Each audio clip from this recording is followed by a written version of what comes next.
Welcome back to the second part of the detailed process mapping video on swim lane diagrams. If you haven't had a chance to view part one, I encourage you to go back and take a look. There's a lot of great tips in there. We'll continue now with a new example. This next example is a part of a detailed process map that describes an enrollment process. And we can see that at the departmental assistant level, there is a decision that is taking place. Decide if supporting documentation is needed. Yes goes this way, no goes this way. One of the reasons why I wanted to show this example is that up to now, we've always been saying that decisions are represented as diamonds, where it's either a decision or an inspection step. In this example, they used a box. Which way is correct? Well, when it comes to detailed process mapping, the correct answer is whatever the team agrees upon. You can use as many different symbols as you want. You don't have to follow the rules of thumb for high-level process mapping where we only use boxes, diamonds, and flow arrows. More symbols are fine just as long as there is consistency in the symbol usage. This symbol notation is an example of a technique called BPMN. We cover this symbol notation in separate process improvement and business analysis courses, but it allows you to represent decisions, yes, no, inspection, or decisions as rectangles. As long as the team follows that approach throughout the entire map, I'm fine with it. There's another reason, though, why I incorporated this or why I displayed this example. In this diagram, you'll notice that many of the swim lanes are people, groups of people, but you can also include systems. A stakeholder could be a person, group of people, or systems.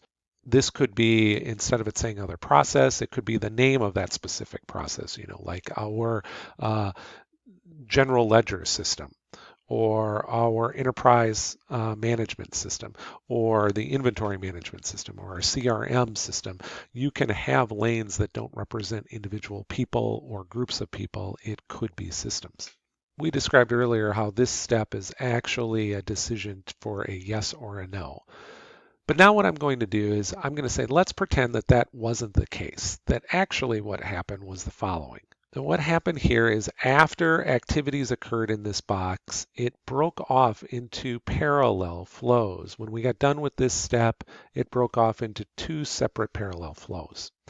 One of the characteristics of complex systems is that you'll run into parallel flows, and it's easy to draw parallel flows in this swim lane container-like format. I love swim lane diagrams because they help me to show parallel flows.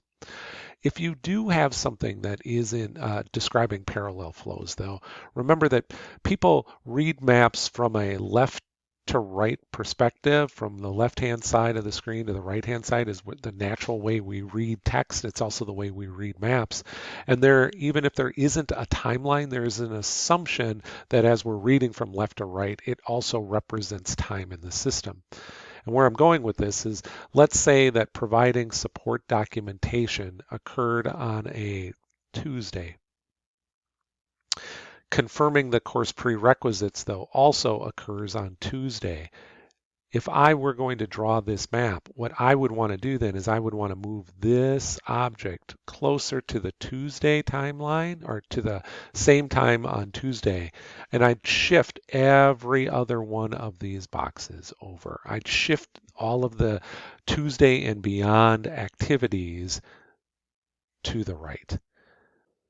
One other thing when it comes to detailed process maps in general, I see this happen a lot with swim lane diagrams, but it's really a phenomenon that can happen in any type of detailed process maps.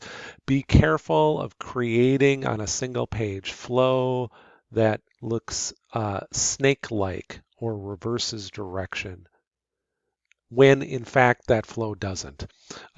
This is above here. I know it's a little bit hard to see. I'll zoom in just a little bit. We've got a door manufacturing example, and the way that this was drawn is that the flow begins here, then it snakes around and goes this way, and snakes around again and snakes around again, and it makes it almost impossible to read and interpret.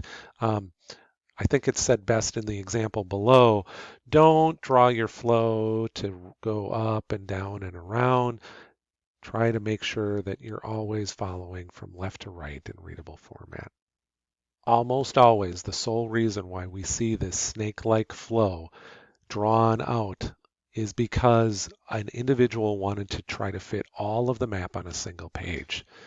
Don't do this. Just stretch it out and put it on multiple pages. A detailed process map should go on multiple pages.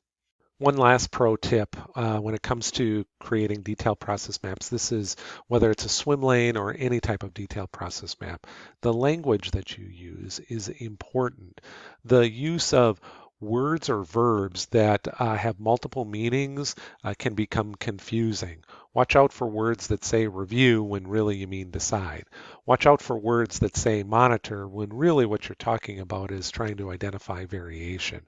And watch out for words that could mean any number of 100 things, like the word manage or process or handle or administer. It could mean anything, and sometimes those words are put in as a way to hide the fact that you just don't know what's going on right now.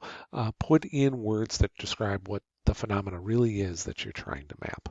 So there you have it, swim lane diagrams, one of my favorite detail process mapping techniques. They allow us to involve or visually see stakeholder involvement. They allow us to see physical flows through the system. I love swim lane diagrams because they allow us to see and then quantify the white space. They're a collaborative tool that allows for iterative updates. They can be used in hybrid format as a high-level map or in multiple page format as a detailed process map. There's just a lot of great things that you can do with swim lane diagrams. One of the primary detailed process mapping tools that I'll use anytime I'm dealing with a large-scale process that spans multiple work groups. We'll look at some other detailed process mapping techniques in other videos. A very popular one is value stream mapping. We'll also take a look at the Galloway 3-layer method, but swim lane diagrams are among my favorites.